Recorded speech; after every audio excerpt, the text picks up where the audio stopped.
Ô, André, aproveitando agora, a gente pode passar para a questão da cobertura do conflito. Sábado, a mídia noticiou o ataque e também a confirmação da morte do Khamenei. O que eu queria perguntar para você é o que você viu de parte da mídia. A mídia está cobrindo o conflito de forma honesta? A mídia internacional está se posicionando a favor enfim, dos ataques? Está se posicionando mais a respeito do Irã, de que é um ataque reiterado dos Estados Unidos contra um país que não tem nenhum motivo para estar invadindo. Muitos falam sobre fazer uma comparação entre o que aconteceu com o Iraque e depois o que está acontecendo agora, de que fala que tem armas de destruição em massa, fala que tem armas de destruição nuclear como motivo para derrubada de regimes que não são pró-Estados Unidos na região. Como que você vê a atuação da mídia nisso? Olha, eu vou falar da mídia brasileira, que eu não acompanho a mídia de outros países. Acredito que talvez esteja um pouco mais alinhado. A mídia internacional deve estar mais ou menos alinhada ao que está acontecendo no Brasil, por ser no mundo livre, né? Vamos lá. Diferentemente do Iraque, o Irã não tem armas de destruição em massa. Ele estava querendo construir armas de destruição em massa e os Estados Unidos não disseram que eles estão indo lá porque eles têm armas, eles estão indo lá para eles não terem essas armas. E eu não acho que passa na cabeça de, por exemplo, o próprio ministro da Defesa americano, que é veterano da guerra do Iraque e do Afeganistão, eu não acho que eles têm interesse de fazer uma invasão por terra ao Irã. Isso é um. Apesar de que eu vejo notícias de que já teve operações de comando por terra, mas é diferente operações de comando por terra com 20 soldados para fazer alguma coisa específica e sair do que uma invasão propriamente de ter por terra no sentido de ocupação militar, né? Isso eu acho que não vai ter. Então é diferente do Iraque nesse caso. Segundo ponto, eu acho que a gente tem que dividir em alguns aspectos aqui essa questão. O Irã, a guerra contra o Irã, ela é vista pelo Ocidente como algo muito mais compreensível do que, por exemplo, a guerra entre Israel e o Hamas em Gaza.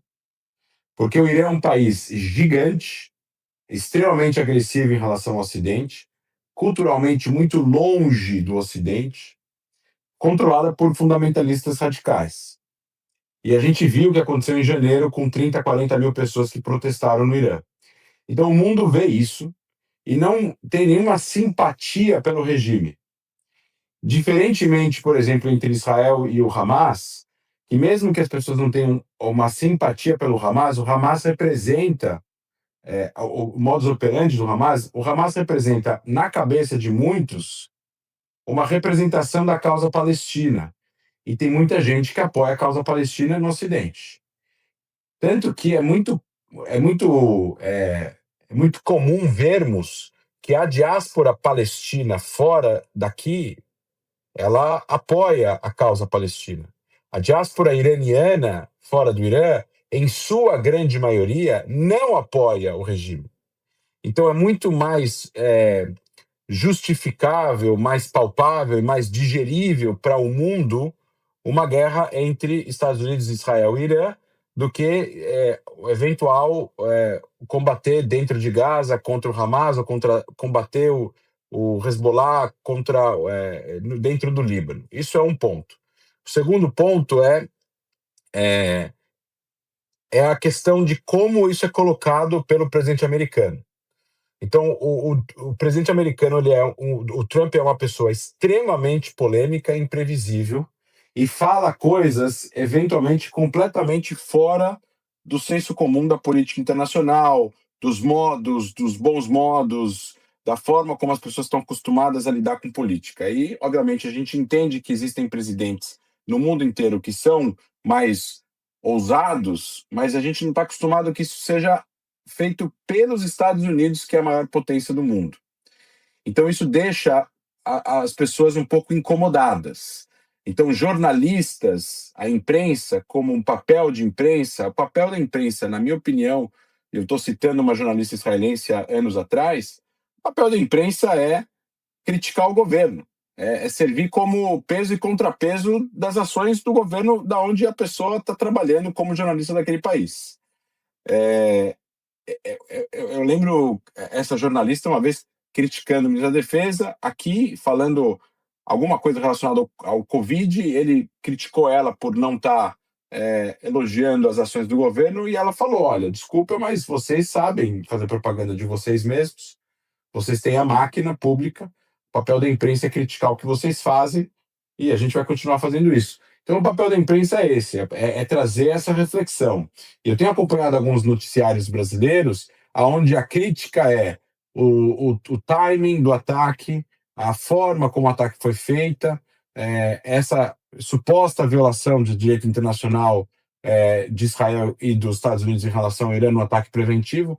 Se bem que tudo isso é muito subjetivo e interpretativo, porque dentro da lei internacional também existe a possibilidade de ataque preventivo, também existe na Carta da ONU você não fazer nada do que o Irã está fazendo, que isso já demonstra um casus belli. O Irã tem um casus belli com Israel, o Irã financia grupos que estão atacando Israel, e Israel poderia se dar o luxo de se colocar numa posição onde eu estou em guerra com o Irã, porque o Irã já começou uma guerra comigo há muitos anos, então eu não estou começando uma guerra, eu estou dentro de uma guerra já iniciada pelo governo do Irã há muitos anos. Então, veja, o Irã não tem o direito de ter uma força militar, paramilitar, completamente, que funciona aos moldes de um grupo terrorista, que é as guardas revolucionárias, que tem um braço internacional, que já cometeu atentados contra judeus no mundo, e se isentar da responsabilidade de sofrer as consequências disso quando algum país vai lá e invade o seu território para destruir essa ameaça. E aí ser acusado de estar violando a lei internacional. Essa é a minha crítica à cobertura da imprensa brasileira nesse sentido, que é colocado essa última parte aonde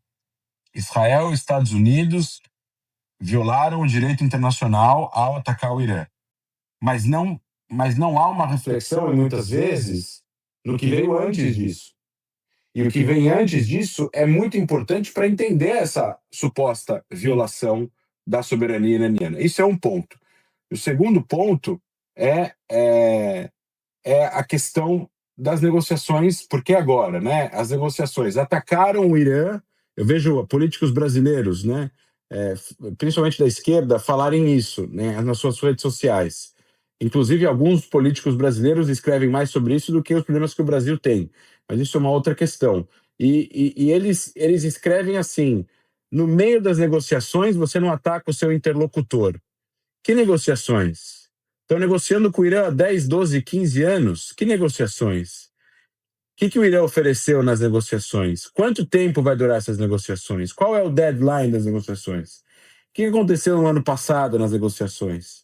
O que aconteceu depois do cessar-fogo que o Irã aceitou? Que ele não iria fazer A, B, C, D e E e fez? Até que ponto, eu volto ao ponto que eu falei no começo do programa, até que ponto as negociações precisam continuar para aqueles que estão falando que você não ataca o seu interlocutor no meio das negociações, se convença que as negociações acabaram?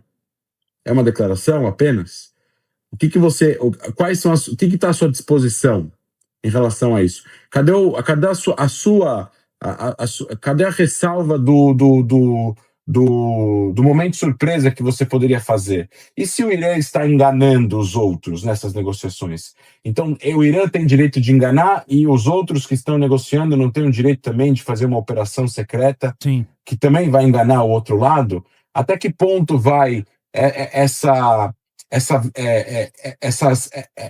necessidade de exigir do mundo livre ser 100% honesto 100% das vezes e de negociar em boa fé, enquanto que você claramente vê que o outro lado não está engajando da mesma forma? E aonde está escrito que você precisa se comportar de um jeito 100% honesto 100% das vezes e negociar em boa fé, e você tem certeza que você não vai fazer nenhuma ação violenta se você vê claramente que o outro lado não está fazendo isso e que, na verdade, as negociações estão ajudando ele a ganhar tempo, esconder material, esconder armas, se preparar para um eventual ataque? Ou seja, essa é a minha crítica. A crítica, ela pode existir em relação a Israel e Estados Unidos, violação de direito internacional, invasão de outro país, ataque no meio das negociações, etc, etc. Mas também tem que vir os argumentos contrários que justificariam essas ações. E, de novo, Nós somos do mundo livre, nós somos brasileiros, nós vivemos numa democracia, até onde eu sei. E, portanto, eu gostaria de poder acreditar que a imprensa brasileira, e eu tenho certeza que a maioria acredita, que a gente precisa acreditar nos países livres mais do que a gente acredita em ditaduras. E se existem pessoas das democracias dizendo o Irã está mentindo, é perigoso, temos que fazer alguma coisa para impedir que eles continuem fazendo o que eles estão fazendo, porque, desculpem, vai dar merda, né? Vai dar merda. E depois que der, não tem o que fazer. Não tem como chorar pelo leite derramado. Vão ser condolências e não condenações. E aí, como o Golda Meir falava há 50, 60 anos atrás, eu prefiro receber condenações do que condolências. Porque condolências, você já perdeu a vida. E teu ente querido, teu amigo, tua família ou você mesmo está enterrado embaixo da terra. E condenações você recebe, condenações você continua vivo. O que é mais importante, né? Então, tudo isso precisa ser trazido nessa cobertura. E é justamente esse meu ponto. Eu vejo muitos analistas fazendo essa avaliação, eu entendo a avaliação, eu concordo com a avaliação, eu entendo também que é muito fácil criticar o presidente americano por todas as coisas que ele faz e fala, e as contradições, e a volatilidade, e a falta de estabilidade, e a imprevisibilidade, mas eu estou falando agora de uma visão que na minha opinião é a visão que eu tenho. Eu sou também israelense, eu estou aqui em Tel Aviv e esse país tem só 20 mil quilômetros quadrados. Da janela aqui dá para ver a praia e a fronteira com a Cisjordânia, que tem 30 quilômetros de largura. Aqui é muito pequeno para a gente poder confiar em apenas negociações de má fé de um país que tem 90 vezes o tamanho desse daqui, 10 vezes mais população, e diz que quer destruir esse país e faz todo o possível para construir uma rede de tentáculos de grupos armados para levar a cabo esse desejo. Eu não acho que nenhum israelense, seja da oposição, da coalizão, seja de direita ou de esquerda, conservador ou progressista, religioso ou secular, vai discordar disso. Não tem como ficar esperando para sempre a boa vontade do regime que já provou por 47 anos que boa vontade é a última coisa que eles vão ter.